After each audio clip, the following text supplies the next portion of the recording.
Pasamos a un tema bastante importante y son todos esos escudos fiscales con los que contamos los contribuyentes, que son los descuentos tributarios que son aplicados directamente al impuesto a cargo.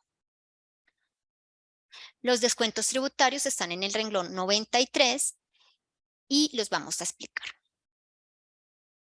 Bueno, entonces primero aclaremos que el impuesto, el famoso descuento tributario por impuesto de avisos y tableros, el impuesto de industria y comercio, avisos y tableros, este descuento tributario va a aplicar hasta el año 2022 el 50% del impuesto pagado durante el año gravable.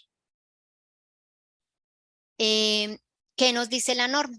¿Cuál es la aplicación de acuerdo a un concepto de la administración tributaria? Que va acorde al artículo 115-1 del estatuto. Bueno, nos dice que nos aclara y nos reitera, vea, las retenciones en la fuente de título de industria y comercio no se considera un impuesto, sino un anticipo. No lo podemos tomar. Nos dice segundo que se requiere que el ICA sea efectivamente declarado y pagado durante el año gravable para su deducibilidad o descuento. Así está el artículo 115-1. Uno diría, si es efectivamente declarado y pagado en el año, hablamos que son los que se pagan entre enero 1 del 2022 y 31 de diciembre del 2022. Diría uno, bueno, y los que son de la vigencia 2022, pero se pagan en el 2023, no entran porque no se pagaron efectivamente en el año. Sin embargo, con este concepto que están vigentes y lo ratifica la DIAN con el 1967, el oficio, nos dice que sí son aceptados siempre y cuando esos impuestos se encuentren efectivamente pagados antes de la presentación inicial de la declaración de renta. Si esto sucede, no importa que lo paguemos en el 2023, siempre y cuando esté presentado con anterioridad. Y nos dice que todo esto está de acuerdo al artículo 115-1 del Estatuto Tributario. Tenemos otro descuento tributario que son el descuento en IVA en activos fijos reales productivos. ¿Qué nos indica este descuento tributario?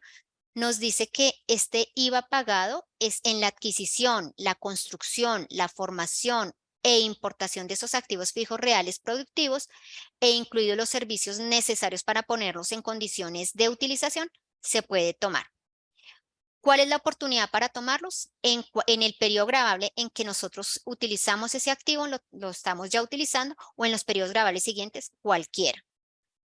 3, nos dice que para contribuyentes responsables del IVA, ya vamos a hacer una aclaración. Y el cuarto nos dice que los activos que ya no son adquiridos, sino que son formados o construidos, podrán descontarse en el año gravable en que dicho activo ya esté en condiciones para utilizar, que se active, que se pueda depreciar y amortizar. Se puede descontar en ese año gravable o en los siguientes años gravables. ¿Por qué les decía que íbamos a mirar ese tema de que era para los responsables de IVA? Porque hay una sentencia de la Sala Plena de la Corte Constitucional que nos dice, que acá está, se las dejamos aquí en el material, nos dice que el decir que solo aplica para los responsables de IVA viola el principio de igualdad, por lo tanto, debe entenderse que este descuento tributario puede ser utilizado tanto para los contribuyentes responsables de IVA como los no responsables de IVA. Bueno, el otro, digamos que hay un IVA también que uno puede utilizar, que son ese IVA por los descuentos tributarios. Ese IVA se puede utilizar cuando hay arrendamientos financieros o leasing con opción irrevocable de compra. ¿Cuáles son los requisitos? Dice que para que sea este IVA tomado como descuento tributario, opera cuando exista opción irrevocable de compra.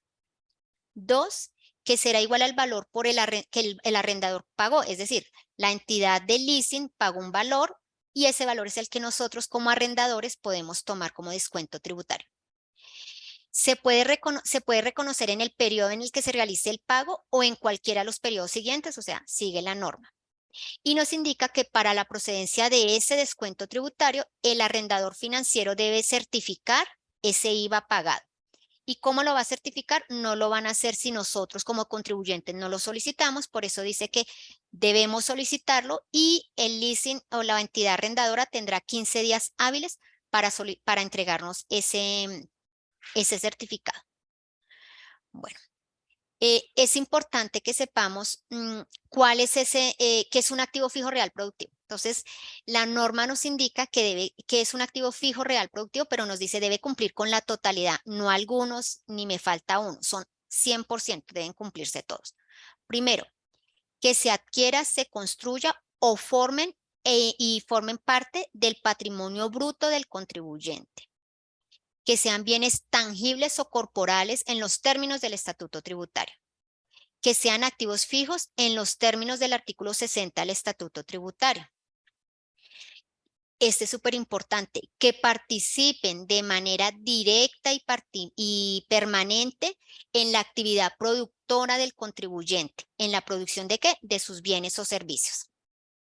Y que sean susceptibles de depreciarse o amortizarse. Con este cumplimiento podemos tomarnos el descuento tributario. ¿Qué pasa con cómo debe reconocerse ese IVA pagado en la adquisición, construcción o formación e importación de activos fijos reales productivos?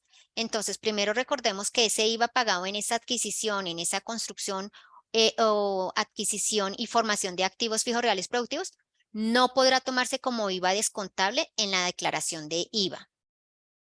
2, podemos o no tomar la opción de tomarlo como descuento tributario en renta. Si se toma como descuento tributario en renta, tomamos en el año en el año del pago, 2022, o en los años siguientes.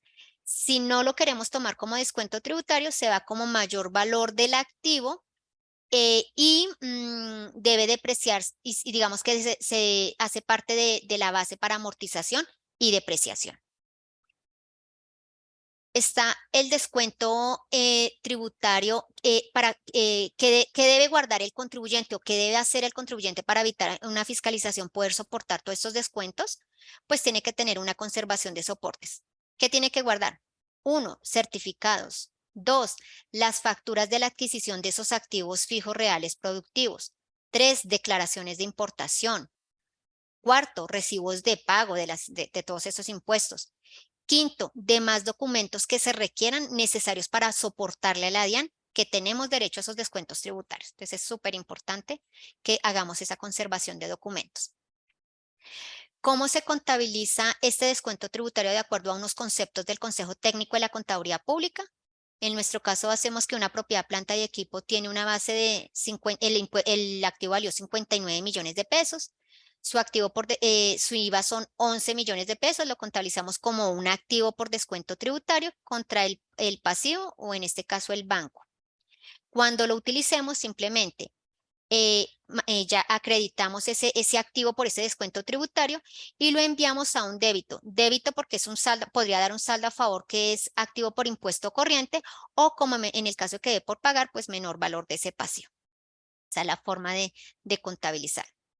Bueno, aquí hay un concepto y es muy importante para nosotros como digamos que lo aclaramos porque hay varios contribuyentes que lo han hecho mal y queremos reiterarlo, es que no hay posibilidad de fraccionar el descuento tributario. ¿Qué significa esto? Hay un concepto de la DIAN que es el 907362 del 26 de octubre del 2021 en donde le preguntan, señores DIAN, yo tengo un activo por 500 millones más un IVA de 95 millones. Yo puedo utilizar en el año 2020 45 millones y en el siguiente año los restantes 50 millones. Y la DIAN dice, no está por norma, no se puede fraccionar. Entonces tengámoslo en cuenta que si tenemos un descuento tributario por IVA en activos fijos reales productivos, o lo tomamos completo o lo dejamos para el siguiente año. No lo fraccionemos. Bueno, eso es lo que dice, digamos, ese concepto de la administración tributaria. Tenemos otros descuentos tributarios. Ay, perdón, que acá hice algo mal. Esos otros descuentos tributarios, ¿cuáles son? Están los descuentos para inversiones realizadas en investigación, desarrollo tecnológico o innovación, estos que tenemos en asterisco, están limitados al 30% del impuesto de renta de acuerdo al Plan Nacional de Desarrollo. Están los descuentos por impuestos pagados en el exterior. Estos descuentos pagados en el exterior es importante, los vamos a desarrollar más adelante en otro slide, porque no es que yo tenga un impuesto en el exterior y lo pueda descontar 100% acá. Tenemos que hacer una revisión. Y ahorita más adelante lo vemos. Está el descuento por donaciones a entidades sin ánimo de lucro pertenecientes al régimen especial. están los descuentos por inversiones realizadas en control y conservación y mejoramiento del medio ambiente. Están las inversiones en proyectos de investigación, desarrollo tecnológico, innovación o vinculación de capital humano de alto nivel, de acuerdo al Plan Nacional de Desarrollo, y becas por impuestos de Coldeportes, estudio, manutención a deportistas. ¿Listo? ¿Cuáles son las limitaciones de estos límites de descuentos? Cuando son donaciones a entidades sin ánimo de lucro, es el 25% del valor donado. Pero tengamos en cuenta que cuando son a este tipo de sociedades, este descuento tributario solo se podrá descontar en el periodo gravable siguiente a la donación. Nada más, es decir, o lo utilizo en el año o el exceso en el siguiente año. No lo puedo utilizar en otro año. Las inversiones realizadas en control, conservación y mejoramiento del medio ambiente están limitadas al 25% de la inversión. Entonces, no podrá exceder el 30% de la renta líquida y el exceso se podrá descontar en los 4 periodos siguientes. Están las inversiones realizadas en investigación, desarrollo tecnológico o innovación, es el 25%. También estos descuentos, toda esta sumatoria de estos descuentos no van a poder exceder el 30% de la renta líquida y el exceso lo podrá descontar en los 4 periodos siguientes.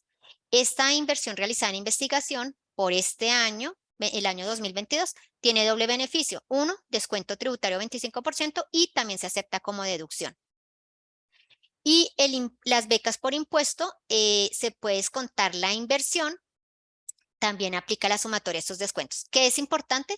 Tener en cuenta todas estas limitaciones, sobre todo porque hay unos descuentos tributarios como por ejemplo el de la CESAL, que se puede utilizar solo ahí y los otros sí en los periodos siguientes. Entonces, el contribuyente tiene que tratar de llevar como esa cronología de vencimientos para poder utilizar primero esos que se vencen antes y poderlos utilizar, teniendo en cuenta la limitación del 30% de la renta líquida. Aquí vamos a hablar del tema del descuento tributario por los impuestos pagados en el exterior. Acá es donde les decía. Primero, ¿para quiénes aplica? Para los contribuyentes del impuesto de renta. 2, que perciban rentas de fuente extranjera sujetos al impuesto en la renta origen del país. Aquí es donde les digo que hagamos un alto. Si yo tengo un ingreso en el exterior, si es gravado con impuesto de renta en el exterior, como yo debo declarar como residente aquí en Colombia mi renta mundial, declaro y descuento lo que pagué allá. No. Tenemos que hacer una revisión y es hacer una depuración de esa renta, de esos ingresos y esos costos, también hacemos la depuración y revisamos ese ingreso o esa utilidad, esa renta líquida, cuánto impuesto pagaría en Colombia. Si ese impuesto, vamos a hablar que esa utilidad me da 100, al 35% me da 35%, yo voy y reviso el impuesto que pagué allá. Si pagué 34, me toma el descuento tributario. Pero si pagué 38, 40, puedo tomarme máximo hasta el límite de los 35, lo que pagaría ese ingreso extranjero, esa renta líquida extranjera, con lo que pagaría en Colombia si fuera en Colombia. No puedo descontar más, es decir, no puedo dar un saldo a favor de descuento tributario por un ingreso del exterior. Entonces tengamos cuidado con eso. Tercero, se puede descontar en el año que se realiza o en cualquiera de los periodos gravables siguientes. Se debe depurar a la utilidad comercial, lo que les estaba contando, ingresos, costos, gastos, nos va a dar como la renta líquida gravable. Y lo importante, el contribuyente deberá aprobar el pago en cada jurisdicción aportando el certificado fiscal, o sea, lo que pagué en el exterior. Todas las pruebas que tengamos que hacer las debemos guardar. Esto aplica para descuentos o para cualquier otra cosa que tengamos que tener para aprobarla en caso de una fiscalización a la administración tributaria. Bueno, hay otro límite general de descuentos tributarios del artículo 259. Como podemos ver, son varias limitaciones, por eso las tenemos que hacer con como todo el checklist y todo el proceso para saber qué podemos hacer. ¿Qué nos dice? Que todos los descuentos tributarios en ningún caso puede exceder al valor básico, al impuesto básico de renta. ¿Qué quiere decir eso? Que si mi impuesto de básico de renta son 6.900 y yo tengo acá 7.000, pues yo no puedo dar un saldo a favor por descuento tributario. Me debo ir hasta el límite y obviamente teniendo en cuenta los límites anteriores. Para nuestro ejemplo, tenemos 6.900, ya hicimos el checklist de los descuentos tributarios y sus limitaciones de cada uno, nos da 3.500, me da 3.400, chévere, me lo tomo todo. El segundo límite, que lo vamos a explicar, no aplica para el 2022, pero como vuelvo y explicamos, no se ha derogado la renta presuntiva, sigue vigente con tarifa cero, pues tenemos que mencionarla. Y nos dice que el descuento tributario en ningún caso podrá ser inferior al 75% del cálculo del impuesto determinado por el sistema de renta presuntiva. En este caso es cero, pues no hay límite, pero hay que tenerla en cuenta porque no está derogado. Esos descuentos tributarios en el formato 2516, ¿qué se registra? Pues el valor de los descuentos tributarios, y que es importante y lo vamos a reiterar siempre, debe cruzar con la información exógena que debemos reportar. Bueno, aquí representación gráfica y toda la normatividad que aplica para todo este tema de descuentos tributarios que se les va a dejar en el material que se les va a entregar.